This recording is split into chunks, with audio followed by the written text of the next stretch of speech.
Don't tell me nag-away na naman kayo, Jasmine. Ano pa bang bago? Pero diba healthy naman yung gano'n? Kapag nag-aaway kayo ng partner mo, mas nagiging strong yung foundation ng relationship ninyo. Kapag palagi kayo nag-aaway, may mali na sa inyong dalawa. You guys are toxic. Alam mo ba yun? Yung boyfriend mo masama ugali. Tapos ikaw naman, masama yung tama mo sa kanya. Ew, hindi kami toxic, Jeline.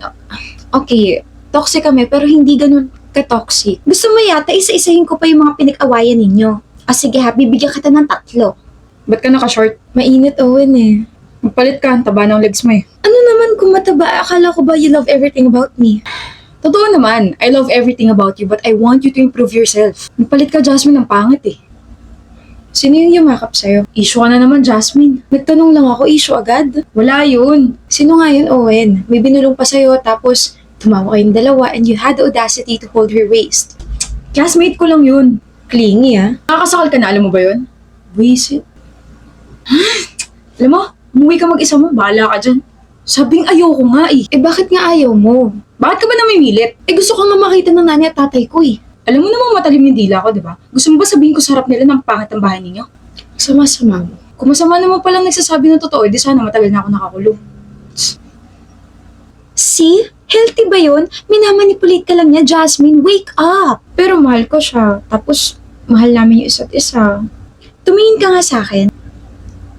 You deserve someone better. Kung siya na yung nakikita mong pakakasalan mo, abang may sira na dyan sa utak mo. Cause why would you stay in a relationship na walang ibang ginawa kundi questionin yung halaga mo? Tama na. Best friend mo ko, okay? I want you to be happy but not in this situation.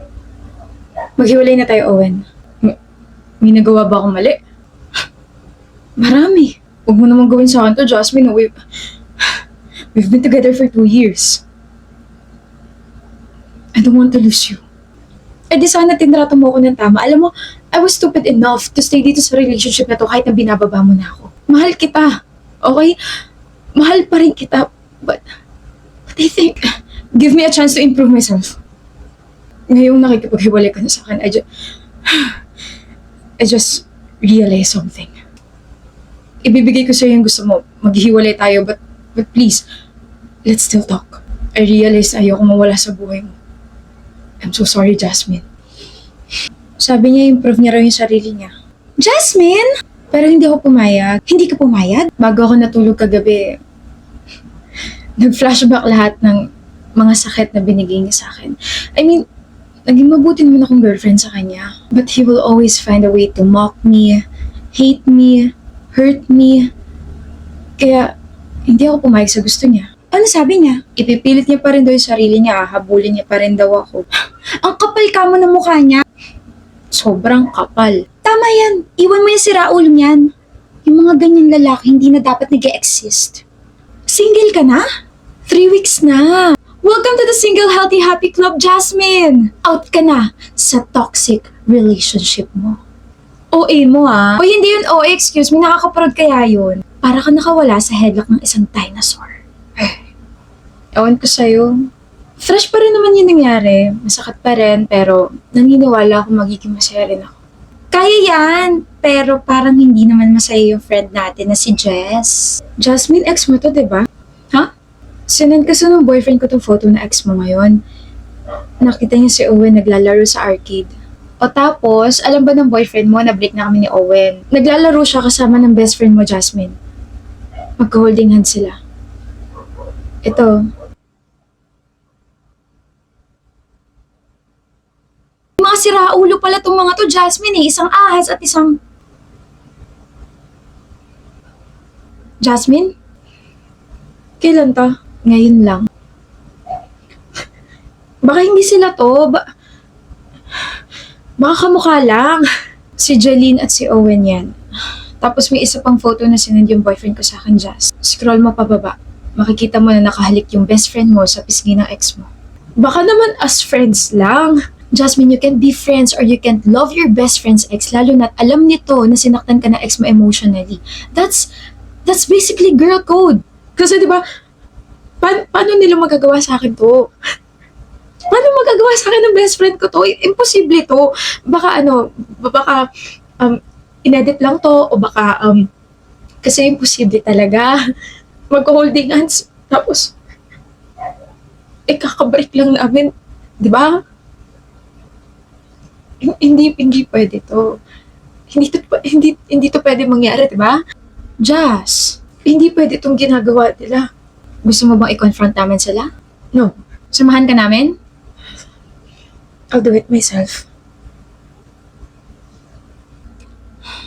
Kanina pa kita hinahanap, Jasmine. Alam mo ba, natapilok ako, nakakaloka, nakita pa ako ng ibang mga schoolmates natin. Tapos nakita ko, natawa sila. Hindi ko siya marinig. Ang tanging naririnig ko lang ay mabigat na tibok ng puso ko ngayon. May ebidensya naman pero may parte sa akin na sana hindi yun totoo. Na napilitan lang siya. Na hindi niya ako tatraidorin ng dahil sa isang lalaki. Hablutin ko yung mga ngipin nila eh. Masakit? Di naman masyado, okay pa naman yung paa ko. Hindi yun. Alin ba? Yan yung tinutukoy ko. Masakit? Para saan yun? Alam mo, Jasmine, hindi porket masama yung araw mo, ipagbubuntungan mo na ako ng inis at galit. Ang sakit na na! Kung hindi lang kita best friend, tinapon na kita sa labas eh. Alam mo, gutom lang yan. Tara, kumain na tayo. Wala ka bang aaminin sa akin? Aaminin? Meron. Kaya mo ba ako sinampal dahil dun? Oo na, amin na ako. Ang totoo niyan, nasa akin yung makeup kit mo. Tinago ko kasi dapat pagtitripan kita kaso nabuking mo agad ako. Hidden talent mo ba yan? Yung ano? Magpanggap na okay lang lahat. Huy, wala naman akong problema. Kailan pa naging kayo ni Owen? Jasmine, ano ba yung sinasabi mo? Anong kami? Huy, masama yan. Bawal yun. May nakakita sa inyo kahapon. Kahapon? Nagpasama ako sa kanya kasi hindi ka available. Pero hindi kami friends. Hindi ka pa rin naamin? Jasmine, Bakit ka na agad umiiyak? Wala pa nga akong ibang sinasabi. hindi. Nangyari na lang bigla. Bakit? Paano mo nagawa sa akin to? Sa best friend mo pa. Di ba, Jeline? Rant ako ng rant every time na may away kami. Every time na may sinasabi siya na nakakasakit ng damdamin ko. Every time na may nangyayari hindi maganda sa amin dalawa. Paano mo nagawa sa akin to? Ha? Di ba nandito ka noong mga panahong umiiyak ako dahil sa kanya? Nandito ka after our breakup. You were saying these things. Nagbibigay ka ng advice, nagsasabi ka ng mga masasamang salita kay Owen. Nandito ka. Diba? So, paano mo nga nagawa sa akin to? Paano mo nagawang mahalin at gustuhin yung isang taong sinaktan ako? Diba, mag-classmates lang kami. I'm sorry. For 2 years, siya lang yung lagi kong kasama. Siya lang. Kayo lang lagi yung kasama ko, di ba? Baka iwan mo rin ako. Normal lang naman na magalit sa'yo kasi sinaktan mo yung best friend ko, pero hindi naman ako sinaktan mo ng direkta, so goods na tayo, Owen. But I just wanna know if mahal mo pa? Hindi ko masabing mahal ko pa siya, pero namimiss ko siya. Alam mo, baka naman kasi hindi talaga kayo para sa isa't isa. Like, ang toxic nyo kayong dalawa. Don't worry, we're still friends, Owen. Pero secret lang. Sorry, nahawakan ko yung kamay mo. Ayos lang. Init nga ng kamay mo eh. At saka nag-break na rin naman kayo nung pumasok ako sa eksena. Nirespeto pa rin naman kita kasi best friend kita, Jasmine. I promise, hindi ko sinasadya. Narinig mo ba yung sinasabi mo? Sabi mo, di ba? Magma-move on ka na? Alam nga namang ibigay ko sa'yo si Owen. Masaya kami, Jasmine. Actually, mas masaya siya sa akin. Kaya please, huwag ka na gumawa ng eksena. Ibigay mo na sa amin to.